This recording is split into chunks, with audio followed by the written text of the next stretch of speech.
Hello tout le monde et bienvenue dans cette toute nouvelle vidéo. Je suis Mélissa, je suis la fondatrice de Waken et ensemble nous sommes le catalyseur de votre transformation. Aujourd'hui, on va parler dans la même continuité des autres vidéos de la guérison, de la spiritualité. Et aujourd'hui, j'avais envie d'aborder le sujet de comment savoir si on guérit, comment savoir si on est sur le bon chemin, parce que dans cette quête intérieure, on peut parfois se perdre. On peut parfois tomber sur des personnes qui ne nous conviennent pas au niveau thérapeutique et on peut un petit peu se demander, en fait, est-ce que véritablement j'avance? Est-ce que véritablement je guéris?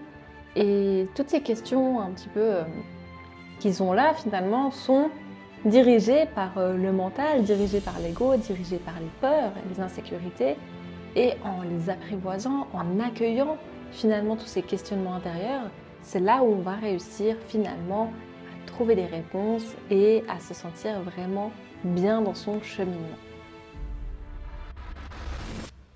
Donc tout d'abord, on va en revenir un petit peu aux bases. Finalement, qu'est-ce que c'est la guérison et à quoi ça sert en fait? La guérison, c'est un processus qui vise à apaiser et libérer des traumatismes et expériences passées. La guérison peut être autant émotionnelle, physique, psychologique, psychique, énergétique. Et en fait, la guérison va nous permettre non pas de tracer l'événement, non pas de le supprimer, mais bien de venir le transmuter pour que ce ne soit plus une charge, mais quelque chose qui est venu nous enseigner. Quelque chose qui nous a profondément transformés, mais dont on a retiré le meilleur. C'est ce qu'on appelle aussi la résilience. C'est cette capacité de réussir à cerner, à discerner les apprentissages derrière les événements douloureux. Alors évidemment que la guérison, c'est tout un processus, et je vous invite à aller regarder une des vidéos précédentes où je parle justement de la guérison. Mais cette guérison, c'est un processus. Et pour arriver à cette phase de résilience, il y a besoin de passer par différentes étapes. Ces différentes étapes, comme je le mentionnais dans la vidéo précédente, on retrouve la conscientisation, l'intégration, la transformation, l'expérimentation. C'est un cycle. Mais pour savoir si véritablement on guérit, pour savoir si véritablement une de nos blessures est guérie, on peut le voir en développant notre auto-observation et l'effet miroir. C'est-à-dire que dans votre vie de tous les jours, lorsque vous êtes confronté à une situation qui, par le passé, pouvait vous trigger, pouvait vous mettre en réaction, est-ce qu'aujourd'hui c'est encore le cas? Je vais vous donner quelques exemples. Par exemple, par le passé, vous aviez vraiment du mal lorsque quelqu'un annulait un rendez-vous au dernier moment. Ça vous mettait en réaction. Est-ce qu'aujourd'hui, vous avez réglé cette problématique-là? Est-ce qu'aujourd'hui, si quelqu'un annule le rendez-vous au dernier moment, ça vous met en réaction? Est-ce que si par exemple, un ami, une amie veut mettre fin à votre relation, comment est-ce que vous vous sentez? Comment est-ce que vous vous sentez lorsque, par exemple, quelqu'un va révéler un secret que vous aviez confié à cette personne? Comment est-ce que vous allez réagir dans un repas de famille lorsqu'on vous demande « Alors, les enfants, c'est pour quand ?» Comment est-ce que vous vous sentez lorsqu'on parle de votre passé? Comment est-ce que vous vous sentez lorsqu'on essaye de se moquer de vous? En fait, ce qu'il faut comprendre, c'est que tous les événements et toutes les expériences qui nous arrivent, c'est d'une certaine manière nous qui les attirons, mais de manière inconsciente. Ce n'est pas vous qui décidez de souffrir, on est bien d'accord, mais c'est vous qui attirez les expériences. En fait, pourquoi on attire les expériences comme ça dans notre vie? Parce qu'en fait, toutes nos problématiques qui sont vécues, qui ne sont pas comprises, vont se répéter encore et surtout seront présentes dans nos vibrations, dans notre être, dans qui nous sommes. Et étant donné que tout est énergie, eh bien l'extérieur va venir se refléter et répondre à ce que vous émettez, à ce que vous émanez. Donc c'est pour ça qu'une personne qui souffre d'abandon, qui souffre de carence affective, va attirer à elle des personnes qui vont venir lui confirmer cette dépendance. Des personnes qui vont venir peut-être la manipuler. Vous voyez? En fait, on attire ce que l'on est, mais pas ce que l'on est consciemment. C'est vraiment ce qu'on est au fond de nous.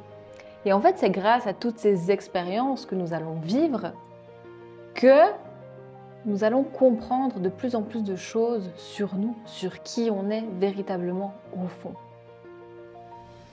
Et ces expériences nous permettent d'évoluer, nous permettent d'ascensionner, nous permettent d'élever notre niveau de conscience et notre clarté d'esprit. Alors oui, quand on est en phase de souffrance, quand on n'a pas encore entamé le processus de guérison, ce que je dis peut vraiment venir vous trigger, peut vraiment venir vous blesser. Et c'est normal. C'est normal. Vraiment, soyez indulgents et doux envers vous-même.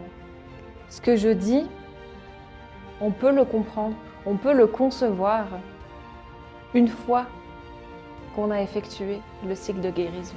Mais avant ça, ça peut être des mots qui peuvent être difficiles à entendre, qui peuvent être difficiles à assimiler. Et c'est normal. Pour savoir si on est guéri, eh bien, il y a juste à observer le monde qui nous entoure. Est-ce qu'on se sent encore trahi? Est-ce qu'on se sent encore abandonné? Est-ce qu'on se sent illégitime? Est-ce qu'on manque de confiance en nous? Tout ça, ce sont des indicateurs. Votre état physique aussi est un indicateur de si vous avez guéri. Mais comme je le dis souvent, la guérison se passe par couches. C'est-à-dire qu'une blessure, on ne va pas pouvoir la libérer en 1 mois, en 2 mois. C'est par couches. Parce que nous, en tant qu'humains, on est dans un monde physique, on est dans un monde de matière, on est dans la densité. Donc en fait, toutes les libérations qu'on fait au niveau émotionnel, au niveau énergétique, au niveau psychique, vont venir se transmuter aussi dans la matière. Donc pour notre santé et notre bien-être, on ne peut pas transmuter tout en même temps. Et c'est normal. Ce qu'il faut aussi savoir, c'est que dans votre processus de guérison, il se peut que d'un coup, vous ne soyez plus en cohérence avec votre thérapeute. Et c'est normal. Parce que plus vous allez évoluer, plus vous allez guérir, plus vous allez changer votre fréquence vibratoire, et moins vous allez résonner avec des personnes de votre passé. Parce que ces personnes de votre passé étaient alignées à la personne que vous étiez avant, mais ne sont plus alignées à la personne que vous êtes aujourd'hui et à la personne que vous êtes en train de devenir. Donc ne vous forcez pas à rester vers un thérapeute si vous sentez que vous ne progressez plus à son contact. Et des thérapeutes, vous avez besoin d'en voir de toutes sortes parce que chaque thérapeute va agir sur différentes sphères de votre vie.